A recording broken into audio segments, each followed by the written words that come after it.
You're already tired. Is anybody tired? Is anybody tired? All right, I guess I can get all the Easter eggs myself. You think I should hold them and eat them all? Okay. You know, we have 3,500 eggs that are going to be out there ready for you guys. So it's going to be a pretty awesome time. But our Easter set that we're about to do, teenagers, if you want to go ahead and get set, we are about to get started with our story. So if you want to go ahead and line up across the front here, and then I will stand off to the side for you.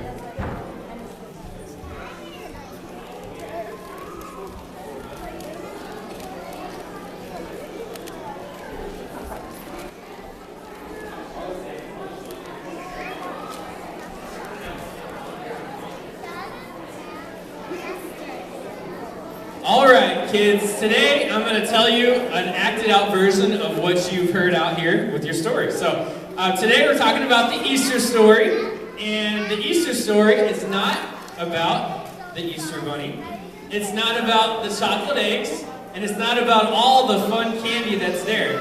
It's all about someone who has been forgotten many times, and his name is Jesus. Alright. So Jesus was a really, really cool guy. He would go around and do many amazing things, including going up to people that couldn't see, going up to people that couldn't hear, and going up to people that couldn't walk. And Jesus would go to them, and he would heal people, boom, it's kind of crooked, that couldn't see. And then he'd go to people that couldn't hear, and boom, he'd heal their ears and they could hear. And he would even go to people that couldn't walk and help them to walk again. So let's give it up for Jesus. So you see, many times there was these people called the Pharisees. And you see, the Pharisees weren't fair, you see. The Pharisees were very, very evil. And they would get very jealous of Jesus. And so they came up with this plan where they could kill Jesus.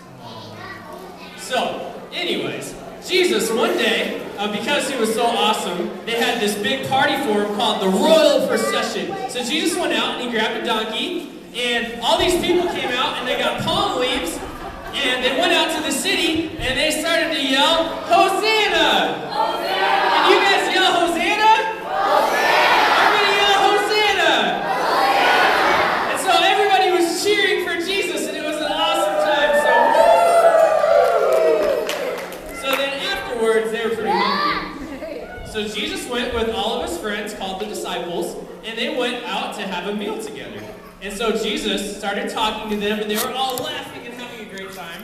Until Jesus grabbed some bread, he took it, then he broke it, he prayed over it, and then he gave it to his disciples. So they were all pretty happy about that. He said, "This is my body, which is about to be broken for you. You see, I am about to leave, and I won't be coming back for a long time. You see, it's gonna happen very, very soon." So the disciples were sad. So he took a few of them, and they went to this place where they were gonna pray. So Jesus often went off to pray by himself, but this time he took some people with him. So he said, "Why don't you go pray over there?"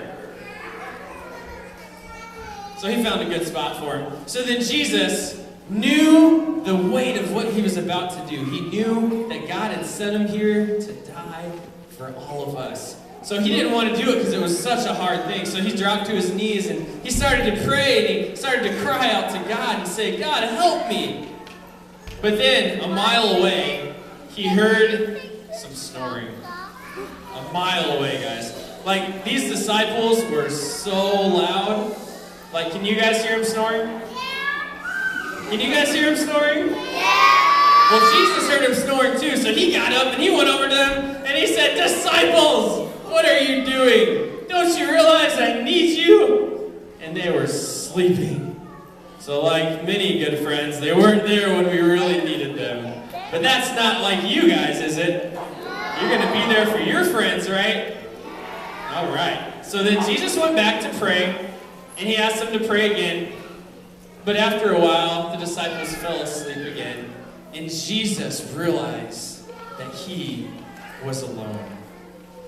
Jesus would pray so hard that he was actually bleeding from the top of his head because he was praying so hard. It was intense. He was saying, God, help me. I need help from you. So, one of his friends named Judas came along one day. This is Judas, guys. You want to welcome Judas?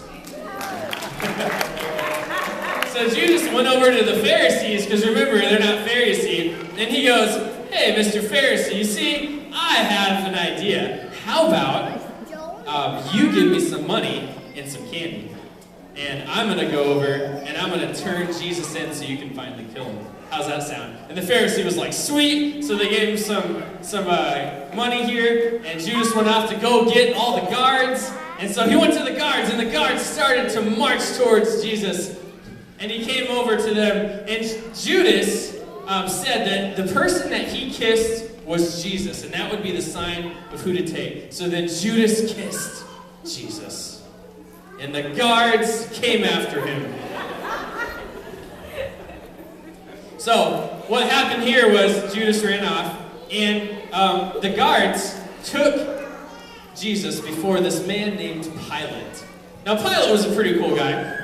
He was the ruler of the nation, kind of like the governor, the president, the king, that kind of thing. And so, he didn't see anything wrong with Jesus because, remember, Jesus would walk around and he would heal people that had blind eyes. He would open deaf ears, and he would help people up that couldn't walk again. So Jesus was a pretty cool guy, right? So Pilate didn't know what to do, so he goes, I'm going to send you off all the way across the country to Herod. So they took him to Herod, and Herod was like, Jesus is a pretty cool guy, psh, go back to Pilate. So then he sent him back to Pilate. And Pilate said, what are you doing back here? So Pilate had this great idea. He's like, I know how I can get Jesus to be free. I know what I can do.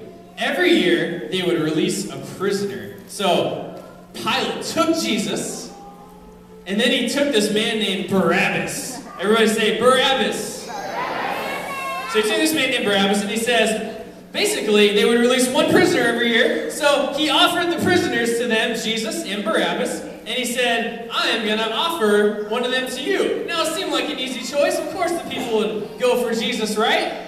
But remember, those Pharisees, because they weren't Pharisee, they would go out. And they went out into the crowd, and they started to do all kinds of crazy things. You see, they started to give candy to people and give money to people if they would scream for Barabbas. So, will you guys scream for Barabbas so you can have some candy? You guys got to scream for Barabbas, all right? So, why don't you guys yell out Barabbas? Say, we want Barabbas! We want! We want! We want! So that's exactly what happened. The Pharisees bought them off to cheer for Barabbas. So Pilate threw Barabbas back to the people, and Barabbas ran away to never be seen again. But the problem was, what happened to Jesus? That means that he had to die, you're right. So that means they were going to crucify Jesus, and crucifixion was a horrible, horrible thing. So they would take Jesus, the guards took him to be whipped first. And just like you guys learned out in your story, they would grab these leather straps, and on the ends of them there would be metal and bones, and there would be rocks and glass. And then they would whip, whip, whip, whip, whip. They would whip him 39 times, and it would hurt so bad. And then they would also do other things. They would punch him, and they would kick him, and they would spit on him, and then they would laugh at him, until eventually they got this thing called a crown of thorns that they made, and they placed it on Jesus' head. And it hurt so bad that Jesus screamed out in pain. So then they took Jesus. After all this, they also made him carry a cross. And the cross was hundreds of pounds. And after all that, with his flesh open and he was bleeding, he would carry the cross across this hill, this large hill. And it was so painful until eventually Jesus collapsed. But he did it, kids, for you and for me. And then they would take him to be hung on a cross. They would put nails in each hand and nails in his feet. And then he hung naked in front of the world. It was a horrible thing. But he did it for you and for me. They had these 9-inch nails and they would put them in his hands and his feet. Horrible, horrible thing. But he was doing it because he loved you and he loved me. Till eventually he cried out, "It is finished." So Jesus died, and then they laid him in this tomb. They laid him in this tomb for 3 days. And then 3 days later, Jesus rose from the dead. And from the dead, there was this large, large stone that was in front of the tomb. And the stone was rolled away until Jesus rose victoriously from inside with angels at his side. And he came out of the tomb alive for all of us.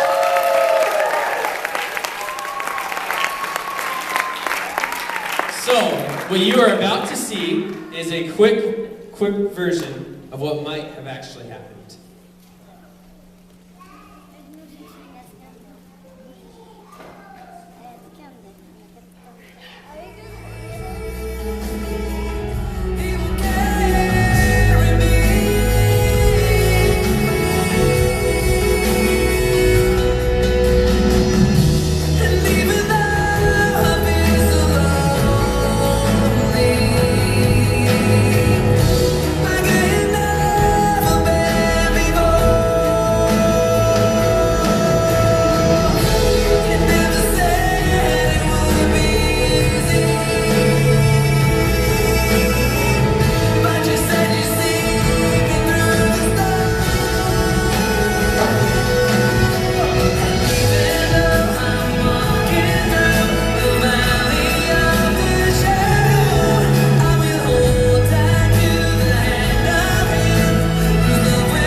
So, just like Jesus rose from the dead for all of us kids, this is an amazing, amazing story of what he did for us and all the cool things he did.